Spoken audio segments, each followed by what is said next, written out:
Welcome back to Shat on TV Game of Thrones edition, the unofficial podcast companion piece to the juggernaut HBO series Game of Thrones. I'm one of your hosts, Gene Lyons, and alongside me is my co-host, Big D, Dick Ebert.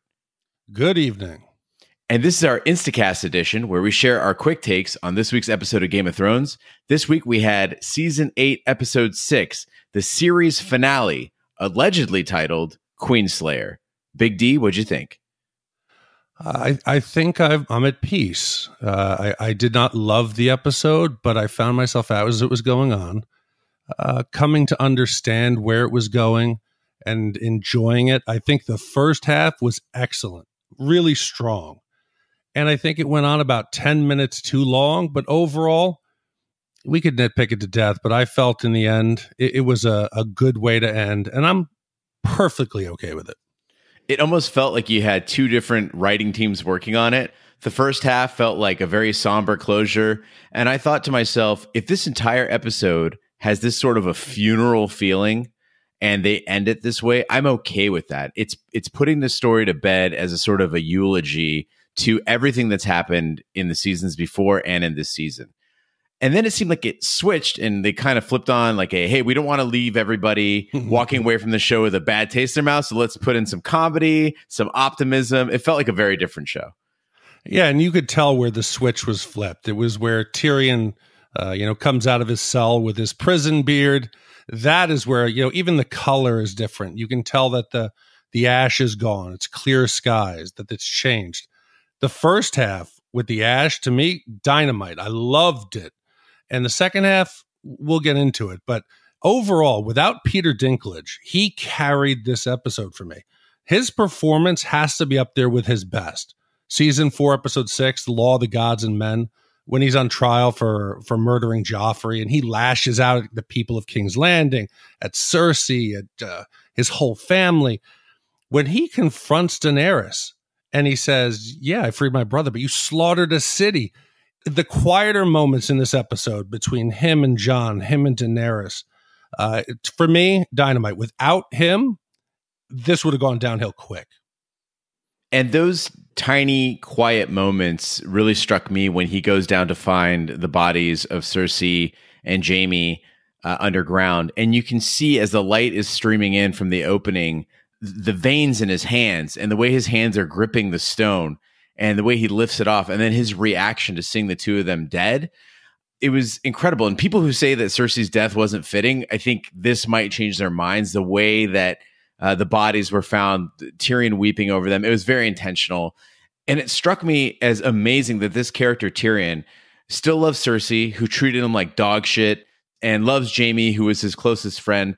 And if you don't appreciate Peter Dinklage or don't think that people making this show still have heart, you're out of your mind, because this was powerful stuff. Yeah, and that first half, there was a tension and an unease that reminded me of The Long Night. You didn't know what was going to happen. Tyrion walking through the devastated streets of King's Landing, and he refuses to have Jon assign him some guards as he's going to go up to the Red Keep. At first, I thought this is a suicide mission. He hopes somebody's going to come out and put him out of his misery. But it's not. He wants to go down and see if Cersei and Jaime are alive. But the confrontation there also between Jon and Grey Worm, when they're discussing the Lannister soldiers who are on their knees, and that Grey Worm's just going to go around. He says, anyone who supported Cersei has to die. And Davos again comes in, he says, how much lower do you want them to be? They're begging. They're on their knees. They didn't do it. That uneasy tension led all the way through the first half, was great. Some of the best of the season. I feel if anyone had a resistance to this episode, at least the first half of it, I encourage you to go back and accept that Daenerys has turned. Don't carry the baggage of episode 5 into this. Just put yourself in the mindset that they did a convincing job of making Daenerys turn into a villain, and then watch this episode again. Because if you accept that Daenerys has turned, this is an absolutely exquisite episode, or at least half of an episode. From a soundtrack and a visual standpoint, Big D, you talk about that tension. The soundtrack had this big thudding bass with the spears of the Unsullied pounding into the ground. And the sound added to that tension. It added to the scope of all the carnage. And that carnage in this episode was necessary to really humanize the impact of what Daenerys had done. Now, we saw it on a great scale from the sky. The city's burning, things are exploding. But as they show the man walking dazed through the city, the skin on his back is gone. And there was one guy that was on a roof and his entire face was gone. They just made a terrific visual impact. And even stylistic things like when Daenerys emerges finally to address the Dothraki and the Unsullied, and you see Drogon's wings expanding behind her in like a very Maleficent fashion. It was really beautifully done.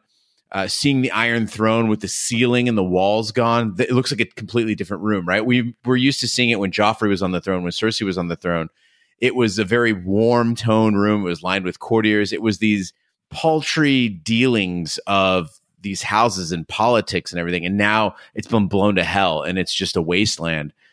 So many things were being expressed from the show in a visual and an audio way that didn't necessarily go into the script, which in itself was fairly impressive. So, Gene, you brought up the question of giving us a definitive answer to the Mad Queen question. She is far from mad. She is acting methodically, logically. It is thought out. And, there's that question that she says, that she believes in her destiny. And she tells Jon, she said, if you truly believed in your destiny, wouldn't you kill anybody that stood between you and paradise?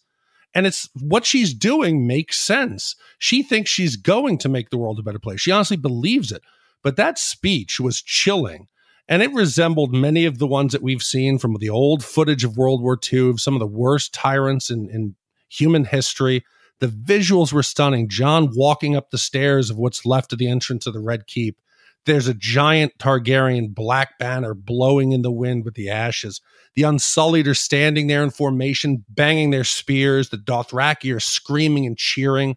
She's not crazy. She's a woman who's promising now to liberate the world from Winterfell to Dorne. This is only the beginning. Yeah, Dany clearly slaughtered in the last episode because she believed in that destiny, that was her idea of right. She decided what right was. And what's amazing is in the confrontation between her and Tyrion, he also makes a choice in this episode.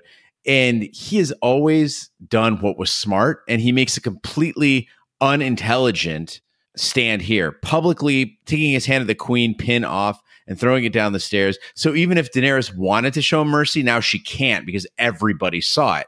She would appear weak or she would appear like she wasn't in control of the situation.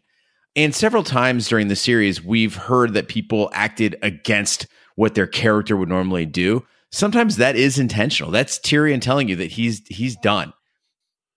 No, but I think we got a piece of the puzzle. We were trying to figure out, why has Tyrion become so inept? Why has he failed? Why does he keep making mistakes? He admits to Jon that he actually loved Daenerys. And that blind faith in her makes sense now. As Varys is saying, hey, look at the signs here. We see where it's going. Love can cause, how many characters did it say? Love can make men do stupid things.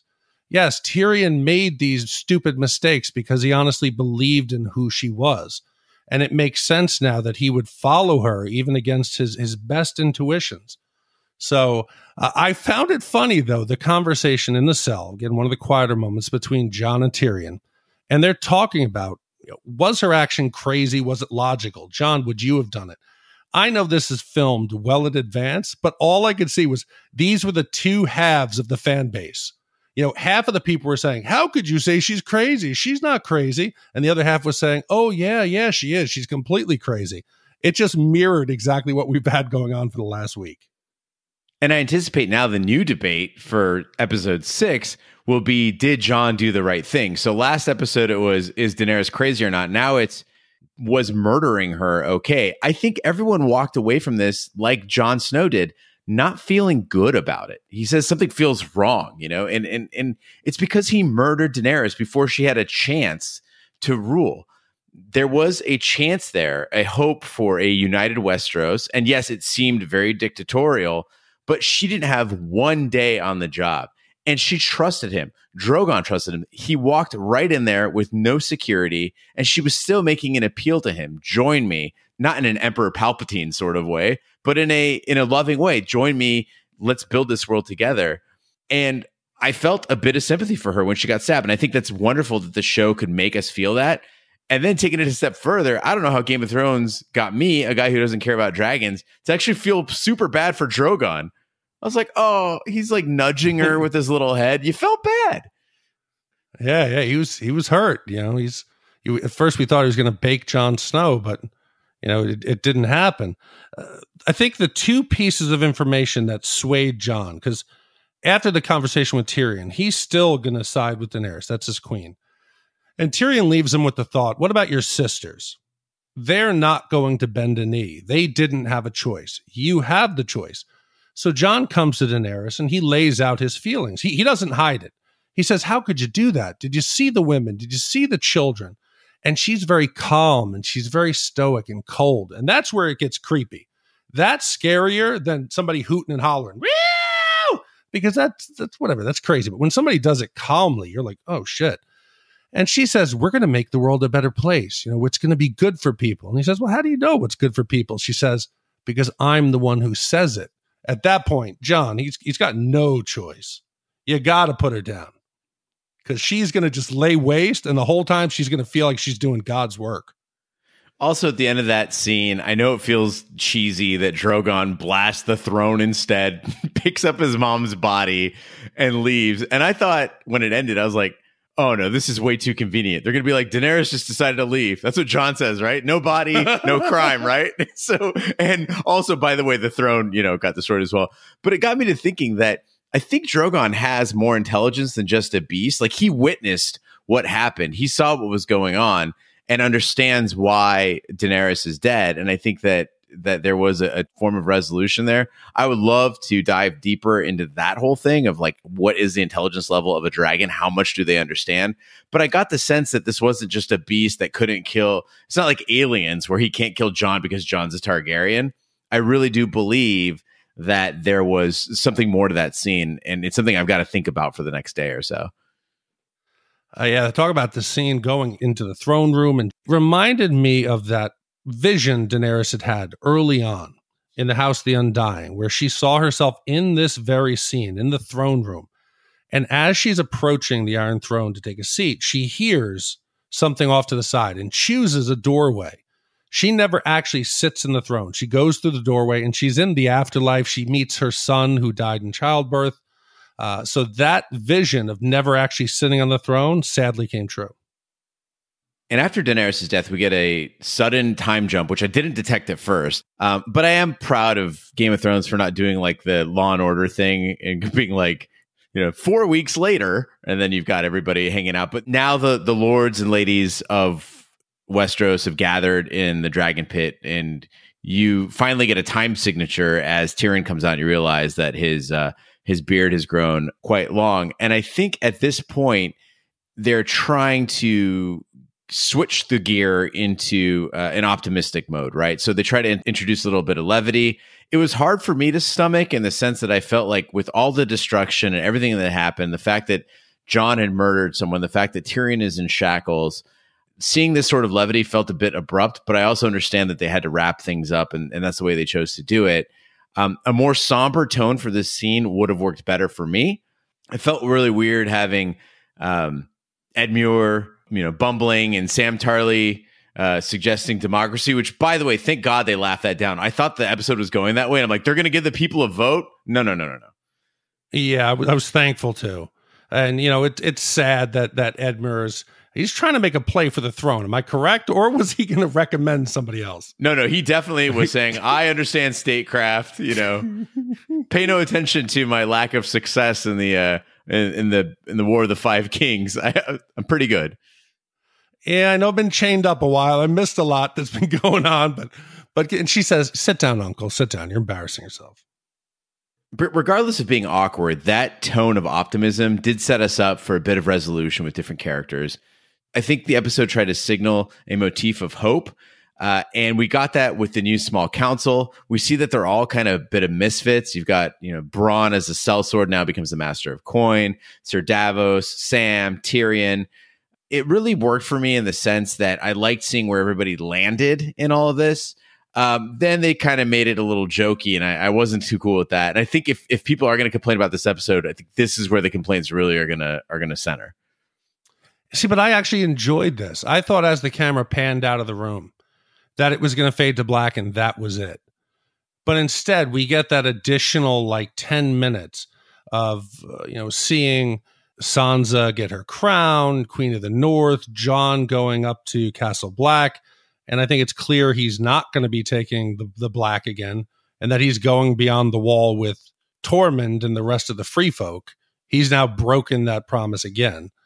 But I thought you end it there. I thought it would have been a good ending. It just kept going on a bit too much. They were trying to put bow ties on everyone. I didn't need to see Arya sailing west. To me, it seemed a bit long. Right. There's a happy medium in there. Definitely don't end in the small council room, but also at the same time, you don't need to go that far with everybody.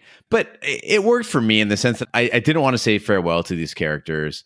I enjoyed the montage of every character arming for his or her future path, and HBO setting us up for infinite spinoffs. Like any one of these actors now, they're going to be like, "Okay, Maisie Williams, you want your own show? It's Arya on the ocean. Yeah." It's like, "Hey, Kit Harington, you want your own show? It's Jon north of the wall." Like you could just keep going, right? But in the end, I think the point that they were trying to drive home is that the Starks are running the world now. You got Bran on the whatever throne they decided to replace it with, the wheeled throne. Wheelchair. It's a wheelchair, yeah. Bran on the wheelchair. You've got Jon north of the wall. You got Arya on the seas. You got Sansa ruling the independent north. So everything, Stark's running the world. But I appreciate that they even made time for the Unsullied, making sure that we knew that Grey Worm was sailing to Noth, which was kind of cool, defending, a peaceful land in Missandei's name. But it did feel really weird that Grey Worm was satisfied with the justice of sending Jon Snow north. I felt like he got off a little easy. And really, I know this is going to be, an insane hot take, but I felt like Jon Snow really needed to get killed. Like, I thought that's where they were going with it, and I would have been oddly more satisfied with that ending. Him going north feels cheap and a little too happy, but at least we got to see him pet Ghost finally, and that was something. I can't believe that Ghost forgave him, but I agree. You saw the bloodlust that Grey Worm had. He never forgave anyone. He was born a soldier. He was bred to be a soldier. He let his queen die. Jon had to have died. We were promised a bittersweet ending. Jon giving up his life for a free North, for peace. I think that would have made a lot more sense. Despite all that we learned from this episode and all the resolution we got, it wouldn't be Game of Thrones without leaving a couple questions in our minds. And I noticed north of the wall, there was that single plant growing through the ice and the wildlings heading north again. I'm like, oh man, it's going to be a short winter. I thought for sure we're going to see some hint of White Walkers still up there. I wonder where the hell Drogon took Daenerys. Are they going back to Essos? Is he taking her to Dragonstone? Was there a symbolism to it? Again, I got to dig into that. And finally with Bran, I thought it surprised most of us with the fact that he ends up on the throne. But it seems like there's a supernatural sort of force at play there. Supernatural seems a bit convenient. He's been saying for how long to everyone who will listen, I don't want the throne. No, I don't want the throne. I don't want to sit on the throne. And then when they finally say, hey, Bran, why don't you take the throne? What does he say? Why do you think I came all this way? Come on. Seriously. He has to have been the silent hand behind everything. Every major event that has led up to him sitting on the throne, Bran caused it. We said, why would you tell Jon his heritage? You caused the rift. Why did you set yourself up there as bait for the Night's King? It all led him here. And when Jon says to him when he's leaving on the ship up north, he says, Bran, I'm so sorry that I couldn't be there for you when you needed me. What does Bran say? You're exactly where you're supposed to be. As his brother goes north to serve his sentence. I wish they would have panned down and his fingers would have just been stroking a cat, like a Dr. Evil or a Mad Cat.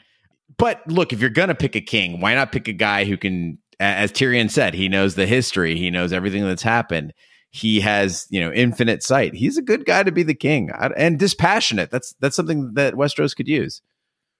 You said looking down, he'd be petting a cat. I was expecting him to pan down and you'd see his foot tapping on the wheelchair and that he actually wasn't paralyzed. And this was going to be like The Usual Suspects, where the actual bad guy has been right under our nose the whole time.